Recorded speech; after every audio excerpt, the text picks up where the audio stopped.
Welcome back to the JW5 podcast. Today we have someone that is very, very special to me, Miss Abigail Manning. Thank you so much for coming on and taking the time. I am truly honored that you wanted to come on and speak. Thank you, thank you, thank you. Oh, my pleasure, RJ. Thank you so much for what you do and the work you do and for the friendship that we have built over time. And I'm excited for us to have another conversation together. Absolutely crazy how we met on a golf course. You saw me smile, and that was kind of it. And then you came back a couple hours later, and I think this is the coolest thing. You know, I was going through some stuff and you really didn't know what, and it truly changed my life because you took a chance and reached out. And basically the story went, I was leaving the after party that we were at, and as I was walking out you stopped me, and basically all you said was, you need to smile a little bit more. Is that correct? I believe it is very close. I don't think I would have told you what you need to do. Ooh, Hopefully true, I very didn't true, tell very you true. you need or should. But I think in my memory, it was along those lines of like the world needs to see that smile. And Absolutely. and it was one of those things that you could feel it was very, very authentic about you. And then we dove a little deeper because I could tell the smile wasn't also in your eyes. It was what you were showing the world, but not what you had going on behind the scenes in your head. And that's, I think, what has led to some really wonderful conversations between us about authentic transparency and owning fear. Mhm. And, what's the next phase? You were kind of in a state of changing in your life. And I could see it in you and I could see that it wanted to come out right there, right? And I wanted to encourage that in you. And I'm delighted that you have taken so many steps forward with JW5 and all the work you're doing. And so thank you for sharing your wonderful smile and sparkle in your eye with the world. No, of course, and honestly, it did change my life because it gave me the confidence that although I am introverted, that it's okay to step out of my comfort zone, and it's okay to show my true colors, and be cool with that and be okay with that, and honor that. Honestly, I think that's the biggest one, is just honor that. Because I run through this being very introverted, where I don't like to do that sometimes. I like the quiet, I like being by myself, and you allowed me to just take that next step, and even that small step that you allowed me to take has led into this, and the mental grind of hopping over and showing my face, showing my smile, and sharing my knowledge. So again, thank you. You're welcome. You're welcome. And I think the key to all of that is seeing people, right? Not just what they're showing, but caring about people and looking a little bit deeper and seeing them and meeting them and acknowledging them and saying, I see you. Right now, a lot of people feel very alone, myself Mm, included, and especially when we're working in isolation. And right. so it's even more important that we see each other and care about each other and reach out and extend. And it's a little risky. You could have thought I was a nut job, like, who is this lady telling me, that my smile is good and the world wants to see more of it. So you took a risk, I took a risk, and sometimes that feels scary, but I hopefully through our conversation, people will be encouraged to smile more at the grocery store, even though we're behind a mask, Right. uh, You can see it and in the things like eyes that. still. Right, right, exactly. No, and oh man, it's crazy. So I had a conversation with someone earlier this week, and it was basically like, you get life-changing information daily. It's a matter of whether or not you take it or not. Mhm. And like you said, I could have thought you were just this nut job and like, all right, thank you, ma'am, and kept it on my way. But again, something in me was like, she's on to like, she knows. Now I'm intrigued. And it was truly life changing, and helped me get to this platform where I'm at now and to share my knowledge. But it's the growth mindset as well, because I was searching for something, and that something happened to be in you that day, in that moment.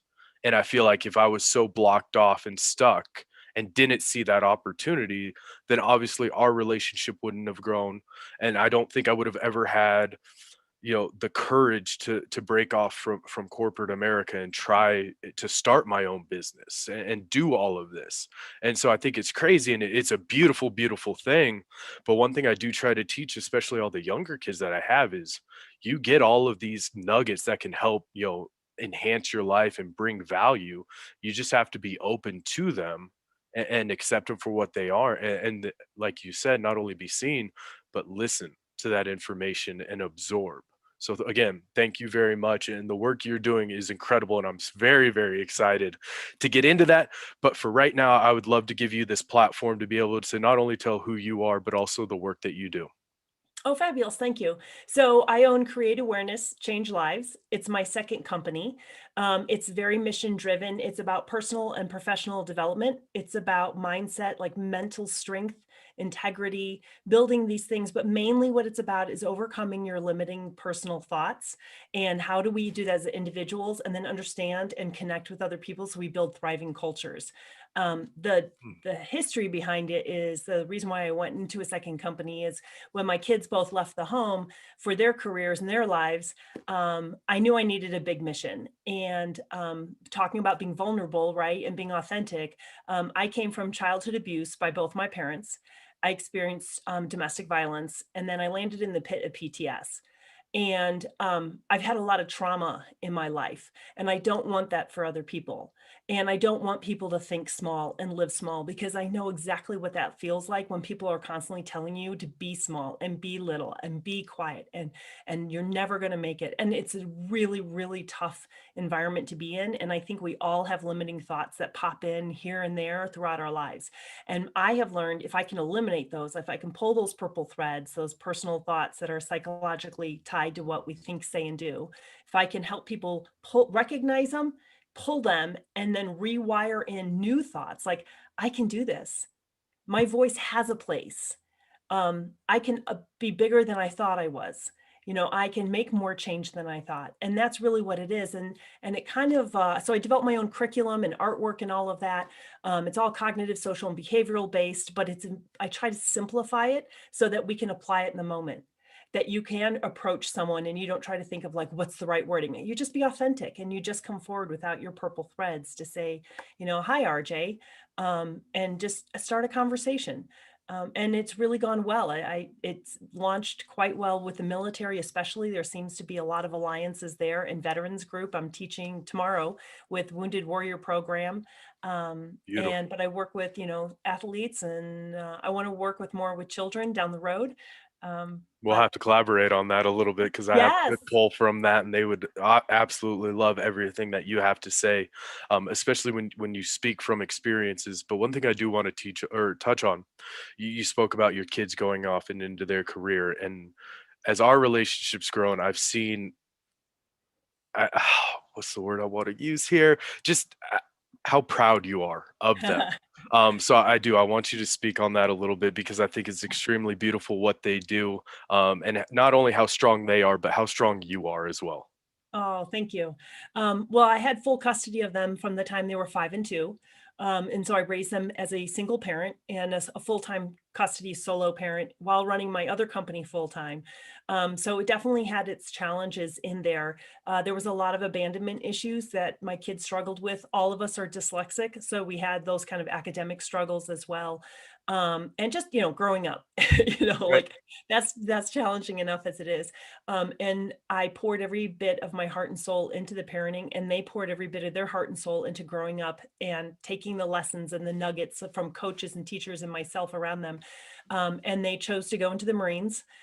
So my daughter was HMX-1, which is Presidential Helicopter Squadron. So she did amazing. She took first place in boot camp. She took all that pent up anger and took it out on the training and just nailed it.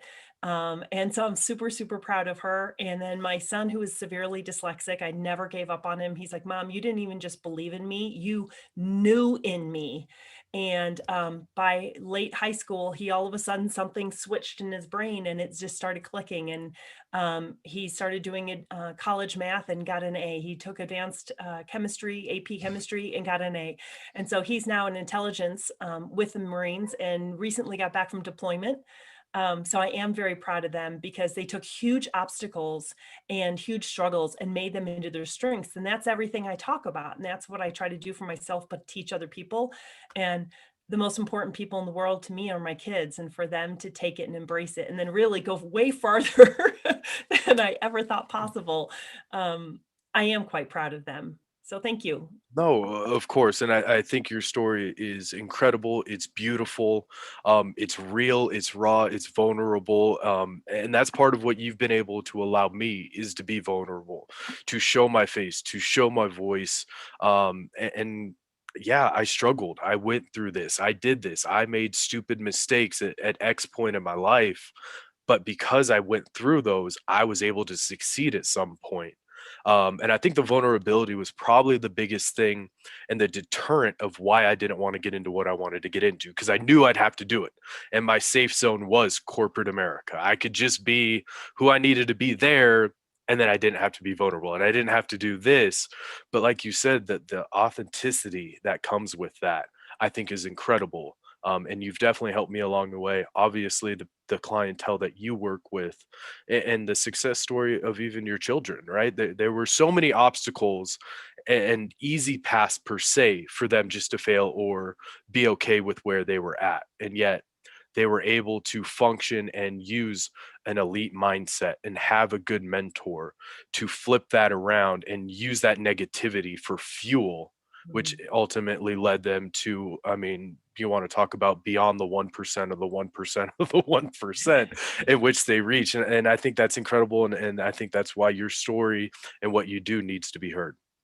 Oh, thank you. Well, thank you for helping me share the story. And that's one of the things you were talking about, I hear, is fear and the fear of failure. And we're all going to fail.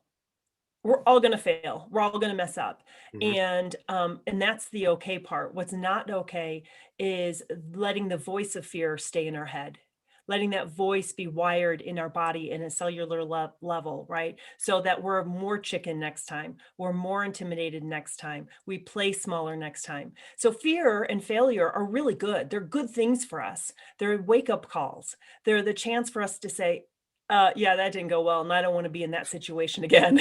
Right. Right? And then so what I try to do is I try to embrace it, and so that we're not scared of it, and we're not, like, fighting that because it's gonna keep coming at us, but if we're just gently accepting of it and say gratitude for it, like, "Thank you for showing up in my life. Thank you, adversity, for coming into my life, because you've helped me realize I've been sitting back a little bit too much. I wanna lean into it now. I wanna get up and over this now, and I don't need fear to remind me of what the doom and gloom is. Mhm. That's not gonna help me. So you can consciously say, okay, I recognize that thought. Or I say, talk about scanning your brain and your body. Like I can recognize my jaw is tight, or my palms are sweaty, or I feel Mm. sick to my stomach, or anger is coming up in me. And I can stop and I can say, wait a minute, that's the voice of fear. And I'm not going to let that run my life and be inside of me. So goodbye, go away. Right. See ya. See ya.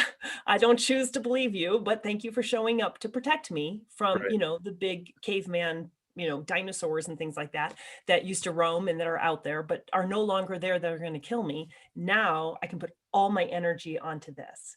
And No, this is where I want to go.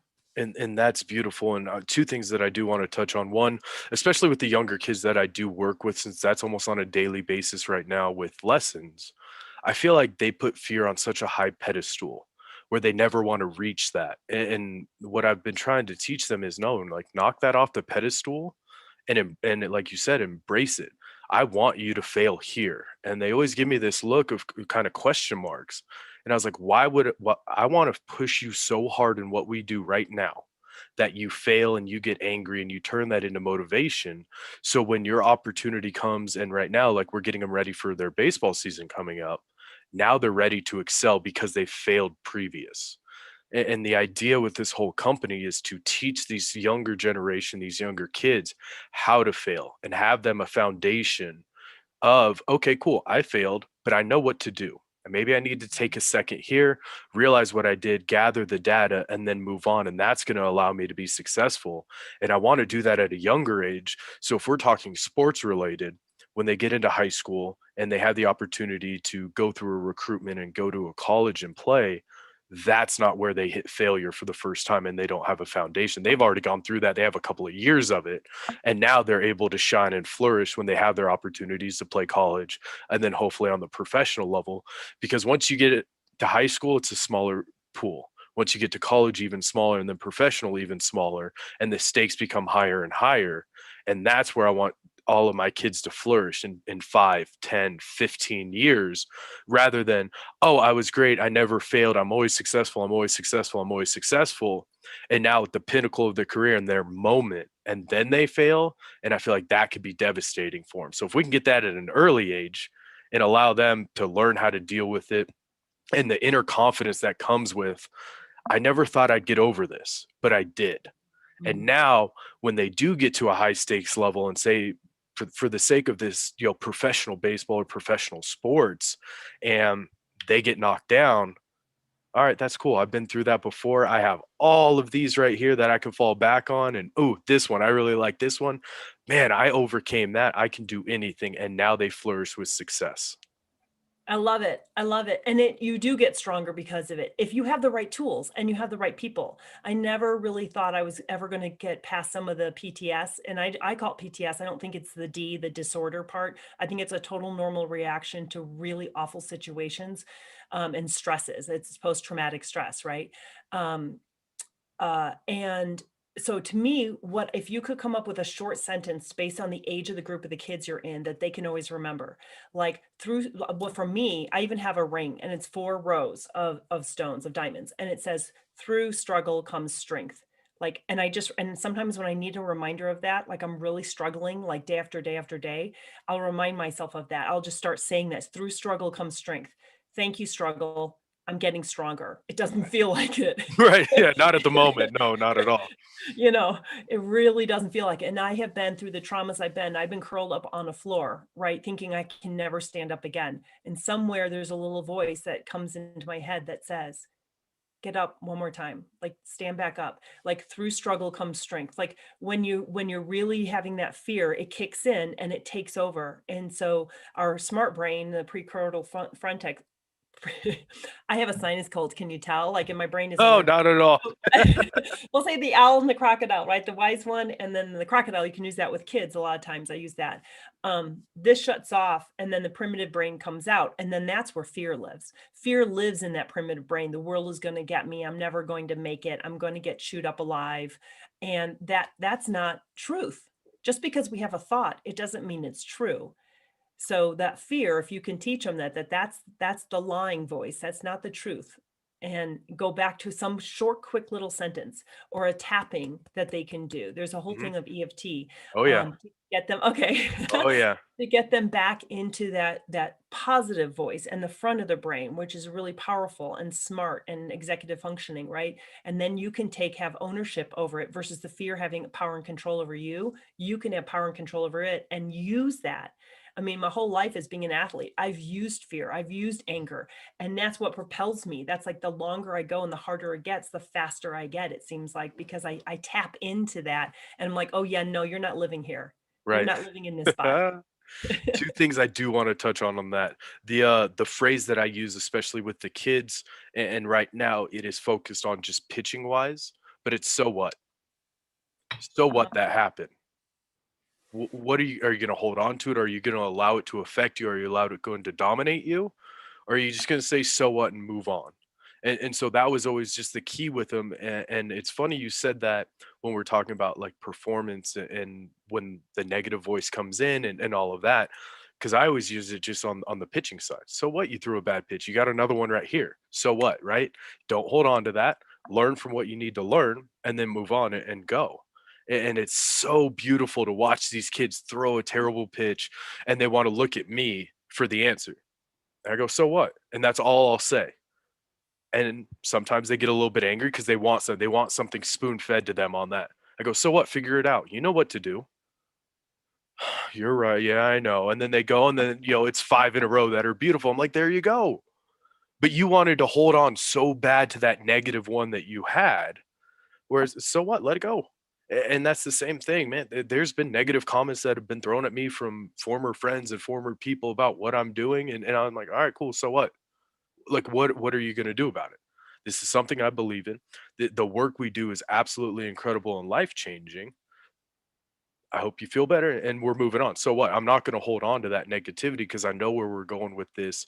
And honestly, just day by day, it's just more fuel, and we're getting quicker and quicker and quicker and running through. But man, what you said on that is extremely incredible. And what I want to move into now is the work that you do with veterans on that. And we're talking about, I come from a sports background, right? We do talk a little bit military aspect of the brotherhood and everything and coming together and being in the trenches together. But by no means is it what, our veterans have to go through, and putting their lives on the line on that. So if you can speak on just some of the work and some of the thoughts that you get from them on that, that would be beautiful. Yeah, I thank you. I agree. I have a utmost respect for people who are willing to sign their life. I've watched my kids take the oath. It's quite powerful to see young kids. My kids both went in right out of high school to watch a group of bright-eyed people who are raising their hand, taking an oath for our country. Like I would love every American citizen to be able to watch it once. It's like it gets me teary-eyed. It's quite moving. Oh, Um, absolutely. that kind of level of commitment. And, uh, so I work with active duty. I've worked with Air Force cadets. I was honored to be able to be a speaker and instructor there as a guest speaker. And I've spoken at the Air Force University. I work with nonprofit veteran organizations. And the key to what I do is removing the limiting personal thoughts and showing what I call the adverse spiral, how we all have stress and fear. So the adverse spiral starts with stress and fear. And then it goes into unworthiness, and we don't want to feel unworthy, and those are those limiting thoughts that all of us have to some degree. And then because we don't want to feel that way, we slip into addiction, so it's a slippery slope down because you want to feel better, so you start drinking or gambling or gaming too much, becoming addicted to gaming and self-isolating, and then you don't feel good about the addiction, so then you go into depression and then abuse, or from depression to addiction to abuse to PTS to suicide. So my whole goal in working with the military is that very strong individual people who don't raise their hand for help for themselves, but they'll run in front of a bullet to help somebody else. So how do we change some of that flipping? Keep the noble part of it, but also keep the noble part of self-care and filling yourself up and recognizing all the signs. So I teach workshops on recognizing all those signs and how do we stop? The good thing is it's a staircase, so we can climb back up. Right. But what I found about being in that pit of PTS is you can't do it by yourself once you're that far down. And the problem with the adverse spiral is it's all this self pointing at yourself, shame, blame, judgment, and then isolation. And with COVID making us even more isolated, or when we are out and about and we don't see facial, which is a lot of our communication we register is visual. It's not the words we say. That's why I talk about think, say, do. And like, what do you people do and how are they responding? And, is this person really engaging with me or not? Right. Um, and so it's teaching those skill sets and then how do we climb back up? And then how do we notice it in each other? Like I did, we started the conversation off, right? How do you notice it when someone looks stressed? You don't have to go, dude, you're totally stressed. What's wrong with you? Right. Right? Like lose the shame, blame, and judgment. And you need to do this and you should be doing that. Forget all of that. Like you said in the pitching mound, you know what to do. You just need someone who says, I see you and I care about you. Try it again. I'm here by your side. Do you think that comes down, and where I want to go with this is self-awareness? Yes. Being able to be like, "Hey, I'm feeling this," or "This is overtaking me." And if we're going to switch again to the sports aspect, since that's more of my specialty on this, it's there's days where I don't want to get up and work. There's days I didn't want to go to the field, and I had to be self-aware enough to be like, "Hey, I'm not going to sit in this mindset the whole day. I'm going to give myself 5, 10 minutes, whatever I need to understand what I'm going through on that and then get myself out and get myself back." And it's based off the program that I've created and still going through is basically a better me, better we. Mm. If I can figure out what I'm doing and what I'm bringing to the table at that moment and flip it if it's negative or keep riding it if it's positive, that's going to put me in the best light to be able to help you or help whoever it is. And if we're talking sports wise, I don't want to bring that negative energy to the field because I have 30 guys, 35 other guys, if you're including, all your staff that depend on me that day.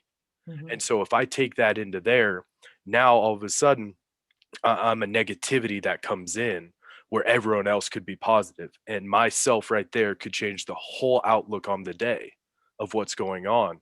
And so again, when I work with clients on the performance side, and then when we're talking specifically sports and the kids that I work with, it's be self-aware. Hey, you want to be sad today? That's fine. You're more than welcome to feel that way.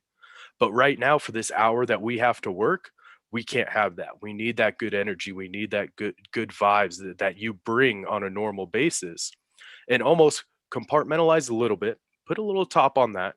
We're going to get back to it. But right now, man, let's enjoy our time together. Let's get better. And then afterwards, when our time's up, if you need someone to talk to, let's go do it. Or if you can go home and you have, a spouse or a parent or someone that you truly trust and you can get into that, that's when we open that top back up and we can deal with it and move on from there. And I think kind of the umbrella that all of this is under is self awareness, if I'm not mistaken. I think, well, I personally think you're spot on. So, I'm sure Appreciate everybody that. has different, yeah, I think it's brilliant. I absolutely think the first step is self-awareness. Absolutely. And it kind of ties back into our conversation of like, you can recognize, so giving your younger students and the guys, especially, I find a lot of time men, especially in the military, again, going back to talking about who we're working with, the I feel. So when you scan your brain, feelings and emotions, like what you think and what you feel are two different things. And a lot of times people aren't taught the language on I feel sad. They just think I feel mad. Hmm. And you know what I mean? Mad and sad are the same thing, but just the opposite side of the coin. And so like being able to teach that at a young age where you can quickly scan, what are you feeling? Like, okay, usually it starts with I'm thinking I'm mad. This coach is an idiot, right? Hmm. And then why do I think that? Because I'm not sure I can really do it. And I feel intimidated or I feel sad or I feel less than. And then where am I holding that in my body? And once you've mastered those skills, you can do it in seconds. And that's when then you can say, okay, goodbye fear or goodbye sadness, goodbye unworthiness. I don't need you to show up here. And then you can authentically go on that field and dominate and Hmm. shine and be the best version of yourself and not have that garbage in there. But I agree with you about putting it in compartments and then dealing with it, but you have to go back and you have to deal with Right. it. That's the biggest key on that is you Right. can't throw that in there and be like, oh, okay, it's gone. Because Right. then all of a sudden it's going to fester and fester and fester. And then that's where the boiling point comes in. And then we lose control. And especially if we're talking sports again, I can't let that boil over, especially if it's game time. I have seven other people behind me and a catcher in front of me who are relying on me when I'm on the mound, let alone the other people that are in the dugout that are relying on me. I can't sit there and be like, oh, well, my girlfriend and I broke up today, so I just can't perform. I'm sorry. That's a tough thing to deal with, right? We're talking about emotions. We're talking about, if, I was in pro ball and I might marry this woman in a lifetime together. And then all of a sudden I come to the field the next day and it's like, man, I got to leave that out here. I can't bring that out here. I have a job to do. And it's not fair for me to be that selfish and take away from everyone else's goals.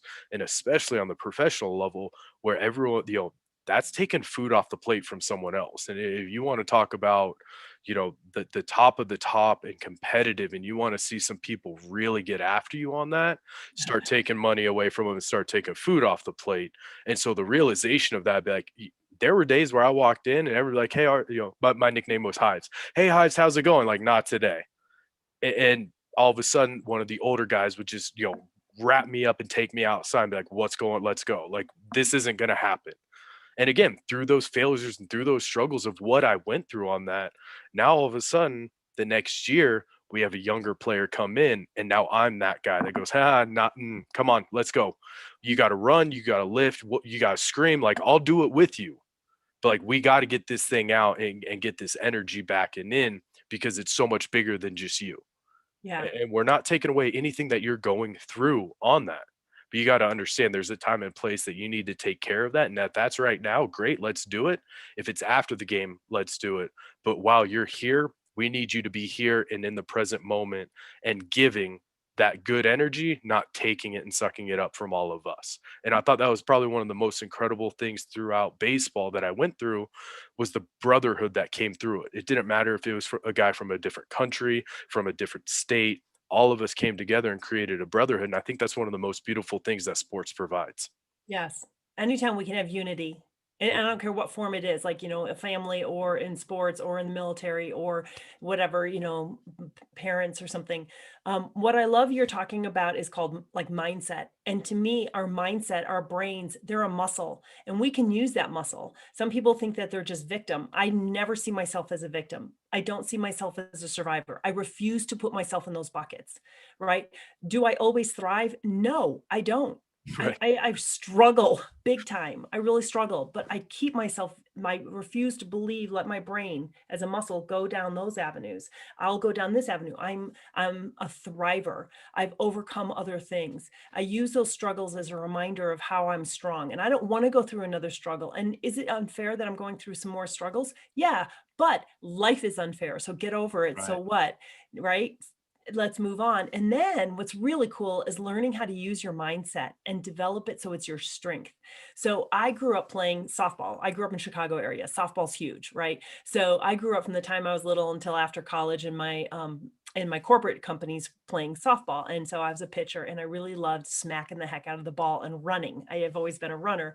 So what happened was they would call my phone as complaining customers like an hour before the game.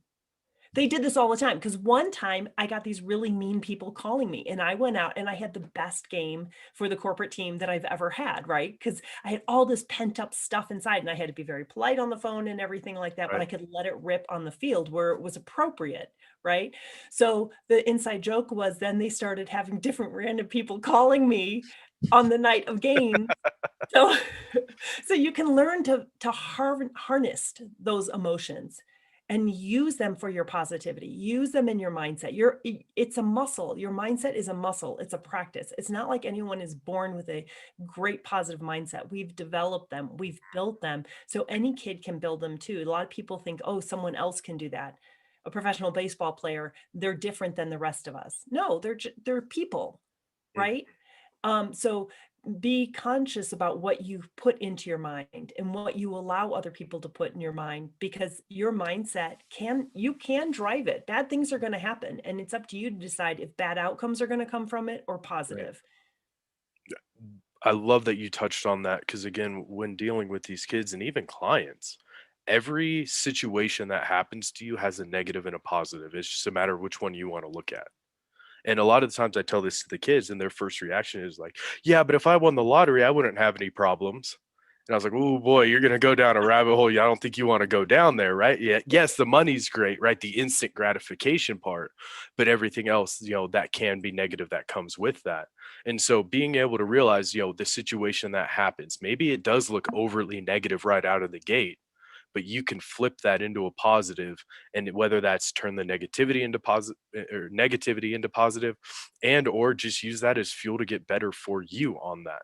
And now Right. obviously you have beyond an elite mindset with what you did, how you came up, and what you taught to your kids on that. Why is it so important for you to have that on a daily basis, especially with the work that you're doing? So for me, do you want to describe elite, like what that means for you? Yeah, so for me it's inner confidence, process oriented, and basically getting 1% better every day in whatever I'm doing. So there's days I wake up and I only got 20% that day. Maybe I have a sinus cold. Maybe my body's killing me from snowboarding the day before, or just those days where you wake up and you just want to lay in bed all day. Or on the flip side of that, maybe you wake up and you're ready to go and you're 100%. I give 100% of what I have that day. I feel like that's what makes me elite. It's not, I feel terrible today, so I'm only going to work an hour and then I'm going to go and do this. It's no, I only feel 20%, but you're going to get 100% of that. And I'm going to go down my to do list and I'm going to do this and I'm going to do that. And over time, I feel like that's what's been able to help me accumulate just this idea of I can overcome anything, even when I fail. Cool. Let me learn from it, and that's how it's gonna lead for success. Okay, thank you. Because elite can have a bunch of different things depending on who you are and Absolutely, no, coming and from I a appreciate professional you asking. baseball player. So I agree with you. And I feel like for me, was the question, why do I have or how do I keep an Why is elite it mindset? so important for you Okay. to bring your A game every day, especially in the work that you're doing? Because I've seen, quite honestly, because I've seen when people don't. I've seen how incredibly hurtful and painful and devastating it is when people don't bring their A game, when they allow the hurts that they've been through to hurt their children, to hurt their spouse. Um, it can be devastating and it's generational then. So if you don't bring your A game, you are part of the problem and you are continuing a negative cycle that was put on you. And a lot of people are like, oh yeah, well, I'm not giving it as bad as I got it. Okay, sorry, I don't buy that. That's not good enough. Bring your A game, because I am responsible for the next generation, and that they are responsible for the next generation. And I'm responsible for anyone who comes within my sphere.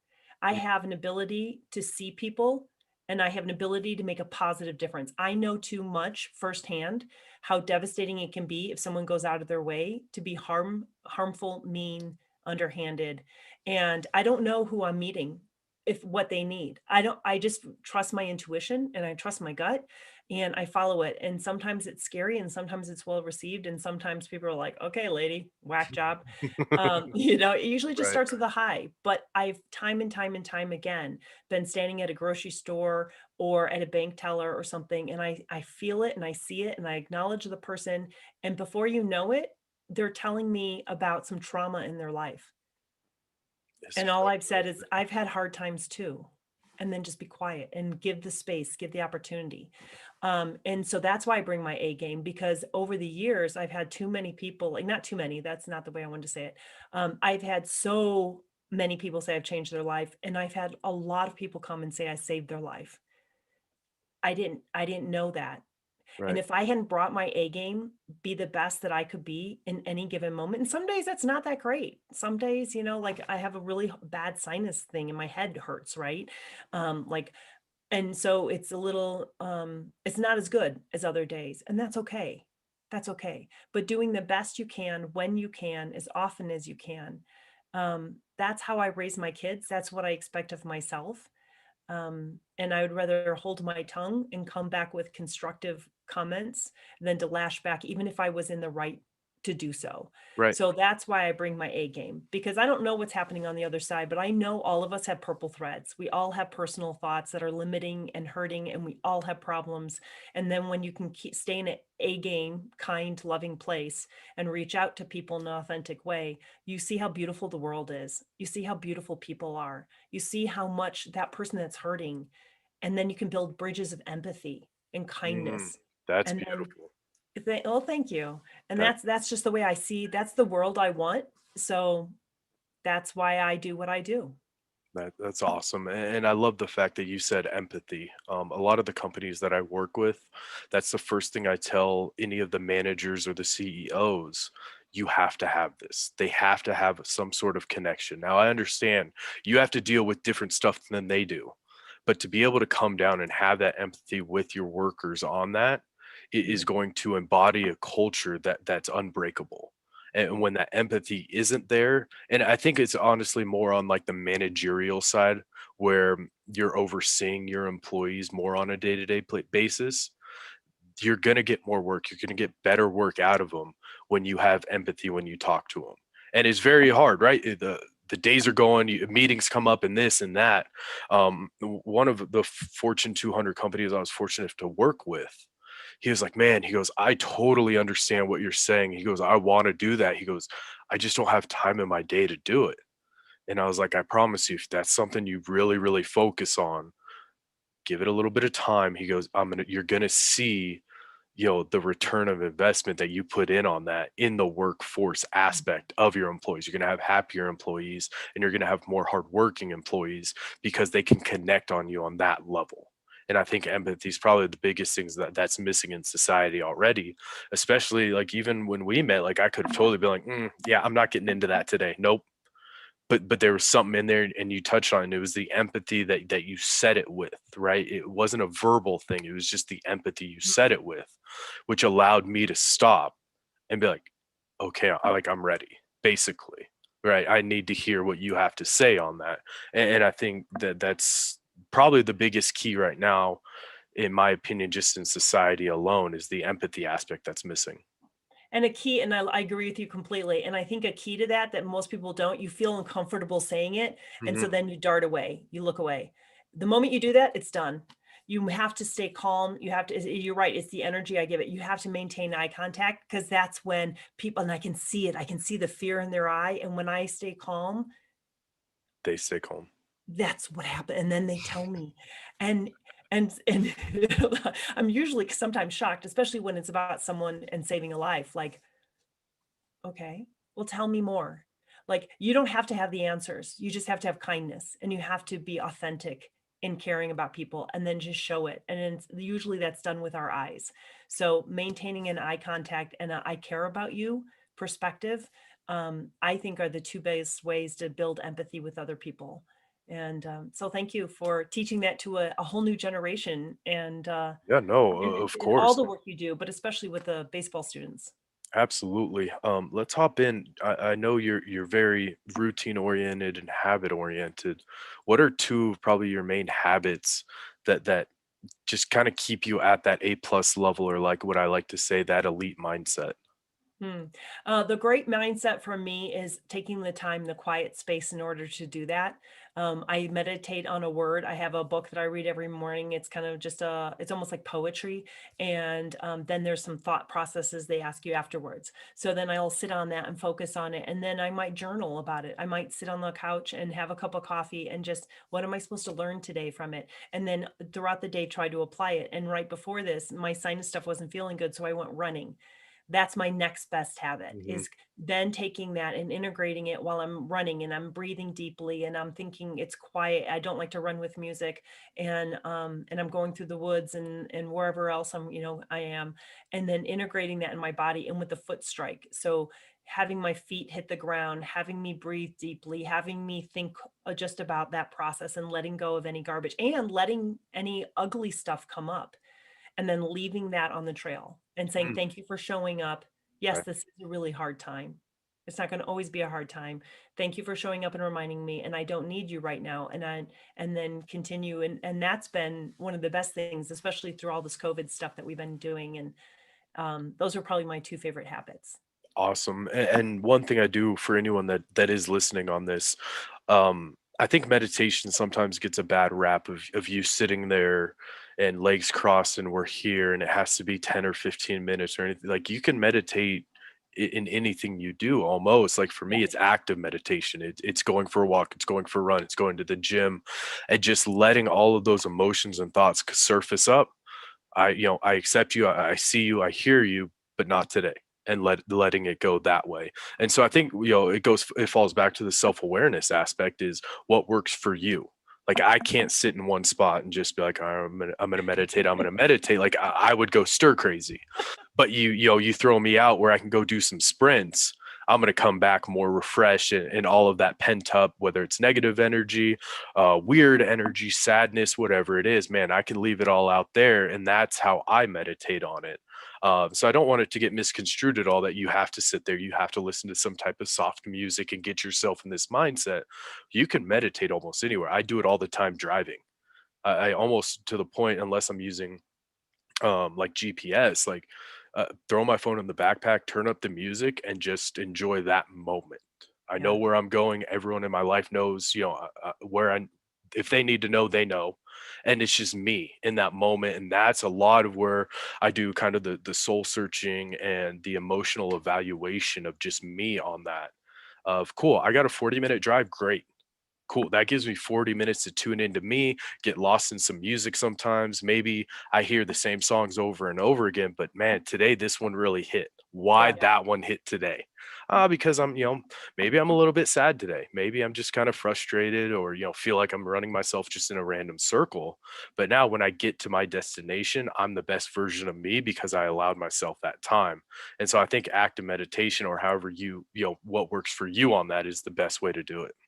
I love it. And so the 3, you've touched on all the things. So all my workshops and all my programs have 3 components: self-awareness, self-ownership, like, I'm not gonna dump on other people, and Mhm. then, that thing, and then self-care, or I call it self-commitment, because self-care to me, I end up not doing it, but commitment, like an oath, a promise, I am there 110, 100%. And, so the self-care, I teach a ton of different ways of doing it, and you're right. You're right, RJ, it has to be what works for you. There's no judgment, and there's no, like, "You should be doing this." It's what works for you, and then you have to do it. So some people, it is a quiet yoga. For other people, it is active movement. For other people, it's EFT. For other people, it's journaling. Or like tomorrow, I'm teaching how do you do healing through gun therapy, like going to the shooting range and taking back your power and control. And you can do it like equine therapy. There's so many different forms out there. And so when they say, "Well, the pill didn't work," to alleviate my depression or my anxiety. Okay. Well, great. Check that one off. There's 100 other things that you can try. But find what works for you and then be committed to it.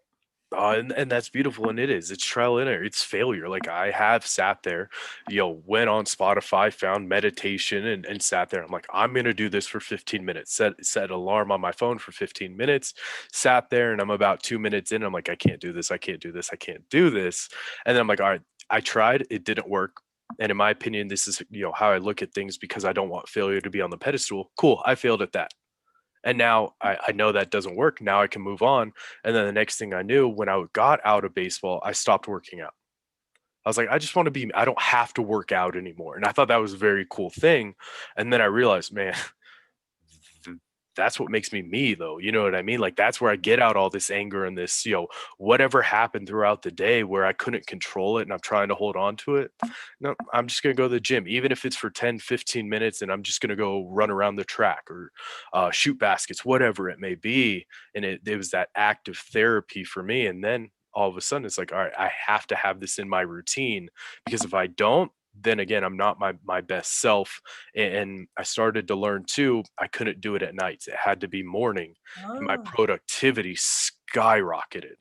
Right. So instead of waking up and then going to work, it was I'd wake up early, go to the gym, and then go to work. And then my productivity throughout work throughout the whole day stayed between that kind of 8 and 10 level rather than, all right, I started at a 10 because I'm awake, I'm fresh, I'm ready to tackle the day. And then after my first call, which was, negative and detrimizing, now I'm back at a 1. And, then I'd try to go to the gym and I'd feel great after the gym. But then it's like I'd come home and I'm like, I'm just going to relax and rest. And yeah. so again, trial and error, I found what worked for me and what keeps me what I like to say in that elite mindset. I'm just always trying to be successful. I'm always trying to get 1% better. And there are days you're going to fail. There are days that you're going to hit these, these stepping stones and trip over them and stumble. But get back up and keep going, keep going. And I absolutely love that. So again, thank you for touching on that. And we talked about it a little bit, but I want to give it its own segment on this. Where does your motivation come from? Mm. When my kids were home, it came from them to do it really right. Mhm. um, to give them every opportunity I could to like that it was no mountain was too big type of mentality I had, and I loved it. Mhm. And now that they're gone, empty nest syndrome is awful. Hate it. And so it's been harder. My son even pointed this out. He knows me extremely well. And he's like, Mom, the reason why it's even harder for you is because you're doing it for you. Like you're getting up and you're like doing this business wise. Like I love when I'm actually working in a workshop, and because then I'm giving to other people. Mhm. The first time I told my story, it was in front of 300 people. Um, and I was nervous because I have never told anybody my story. Obvious. And it was a gala. And my son said to me, Mom, you're doing this to help the people in the audience.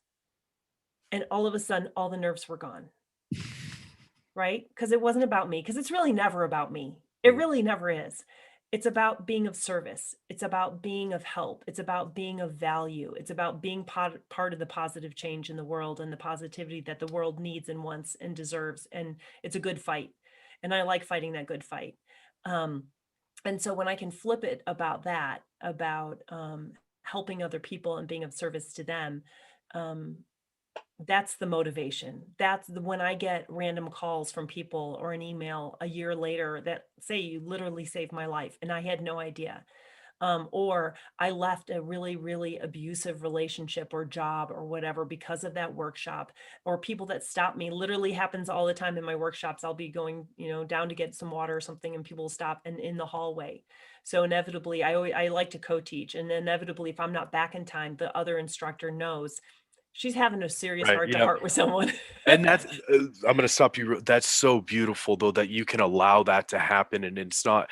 I'd love to get to you, but like this is where my priority is right now, man. To be able to have that and that connection, and I think that's where probably you see the most growth is you Mhm. teach a broader in your workshops, but then for them to come to you and be like, hey, under that umbrella, this is what I'm struggling with. And you go, okay, I'm here for you right now. They already know. I think that that's got to be where all of your greatest teachings probably come from. Thank you. And that and the motivation, and much like your coach, that's how I do it. And I'll say, "And what do you think?" Like, I'm just a sounding board for them, right? I'm not this wizard. I'm not this great advisor. I'm a caring, kind person who's been through a lot of crud and knows what that feels like, and I don't want other people to be there. And they know that, they trust that, they believe in that, and I have some things that have worked for me, and then they, like you were saying, have to decide if that works for them or not. But the artwork and keeping it simple and the language and, "Oh, that's right, that's right. This is, struggle makes strength, struggle makes strength." In working with where they are, that's what I love, like, when people come to me and they say, "You said it in a different way than I've never heard it before." Or maybe it was just the 10th time someone came to them to talk and they were ready to go there. Mhm. I don't know what it is, but I do feel very blessed that I have people say to me a lot, like, "I've never told anybody, but," and then I love hearing the next part. It's, like, so beautiful to witness. It's almost like a birth. It's so beautiful to witness someone who's brave and standing on that edge and deciding to jump off and knowing that their wings are gonna grow as they're jumping off the cliff. Right, yeah, no, and the more I get into this, and it's like you said, just the fact that you go, okay, I'm here, right? Whether that's a question, your body language, the energy that you provide on that, and all of a sudden, just someone, whoever you're working with, they just grab onto that. They're like, I'm ready to say that. They've wanted to say it for so long, I'm sure, but it takes that special energy or that question or the way you say something to build that confidence to allow them the opportunity to go, I'm ready to share this now. And I think that's truly incredible. And it's not something that I would look per se to get into or think that that's my work is. But now all of a sudden it's like, hey, if we focus on the process and this and that, and they go, hey, I got a question about process. And I'm like, okay, cool. Like, yeah, shoot. And they say something, that, it's leading into something else and they want to get there and they want to get there. And you go, okay, can you just explain that? And then it's like, okay, well, and then boom, it all of a sudden it hits and it's like, it's so beautiful. But all it took was someone just to be like, yeah, like, let's go, just share it. Like, it's okay. Like, I'm with you on that. And I think a lot of it had to do, like, part of the reason I started the company was to honor my best friend who passed away. And I always held on to that because I didn't want people to know. I didn't want people to either think of me differently or be like, "Oh, I'm so like it's not your fault on that." But I just want to share how beautiful of a man he was and what he stood for. And now all of a sudden, you have helped along with this is the courage to be able to do so. And how many people can now relate to that Mhm. or be like, "Hey, I may not have gone through that, but when I hear your story or I listen to you, it takes me to here." And again, not without the judgment part, like, cool, tell me about that then. And then all of a sudden it's like, man, now I have the safe zone to be able to say something. And like you said, it is so incredibly beautiful to watch someone get something off their chest or their shoulders that they've been holding on to for so long. Mhm. And it was like that's it. That's all you had to do. And now, now you're good. Not that you're good, but like you needed that. And I think that is so it's a beautiful thing to watch. Yeah, it is. And to know that you had maybe a small piece in that of just guidance or a touch or something. And then not only when they take that off, then they get taller and they get bigger and they get brighter. And then touches like other people that they're around. Yeah, so I really encourage people that are listening to do that, to help each other, to see each other. And I really believe it starts with eye contact and taking that extra second. Don't look at the phone, put the phone down. Right. I get nuts when I go out and I see people at dinner and they're on their phones. I just don't even understand that. I really don't. You and Look at I, it, yeah, we you very know? much so on that. Like, I love to be in the present moment, and I catch myself all the time where it's like I'm here, but I'm not here. I'm like, hey, flip back. We need to be here because if it's I'm coaching or a conversation, like they need me here. It's not for me. It's I need to be here for them on that. And it's almost what I like to teach is it's an unselfishly selfish. I'm selfishly gonna be here, so unselfishly, I'm here for you on that. And I think again, almost like meditation, selfishness has such a bad tone to it and a bad thought process when you hear that. But man, if I'm selfish about who I am and trying to be better every day, that's only going to impact the world and the people that I come into contact with. And it's only going to help them that much more because now I'm not holding on to other things. I may have four other things that I needed to do later on today, but man, right here, we're so engaged. We're here, we're in that present moment. And that's what creates the beauty of, maybe you had a long day at work and you're so excited to go to happy hour with one of, your girlfriends or your guy friends and just, go have a drink, go have some food and just relax and vent. And then you get there and they're like, "Hey, sorry, I got some work emails I got to do on this and this and this." And you're just like, "Man, like not what I needed right now." Yeah. But be in Yeah. that moment and be there for them. And I think if we can get more people like that, I think the whole society in general would just have a better outlook and more happiness involved in it. I agree, and it prevents the adverse spiral. When we don't feel seen and cared for and noticed, that's that isolation and that's that judgment, and then we feel like all this stuff, and it literally will plummet down to the bottom, and we think, "Why didn't they say anything?" Well, they did. They showed up, and you didn't show up. You weren't present. So suicide thoughts don't happen all of a sudden overnight. It's stuff that has happened and built, and it's all these layers of things that were left undone. Well, if we can stop it back up at the stress, way up here, and prevent it from Mhm. sliding down, like, "Hey, I noticed, you seem, you're not at the gym all the time. RJ, I used to see you here in the morning every single day, like, how are you doing?" Right. And Like, just giving them that opportunity to, "I'm here yes, for you in yes. this moment right now."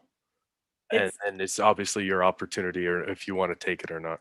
Yeah, exactly. Exactly. So it's powerful. It's not just feel good, which is lovely, Mhm. but it's powerful, life changing, acknowledging people, seeing people, caring about people, listening. And then the key is following up.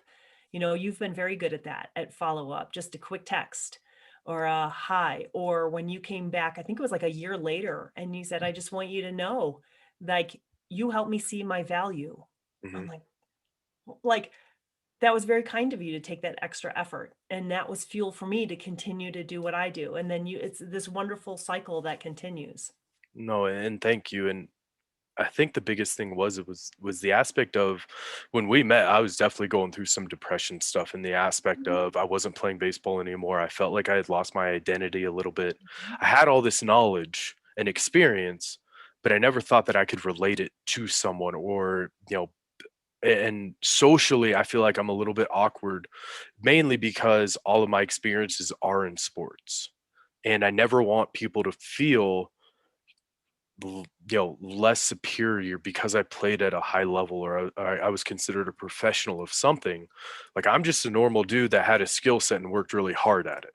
You're right. I saw my opportunity and I took it. And so when someone says something and I'm like, oh, I can relate to that, but it's baseball related.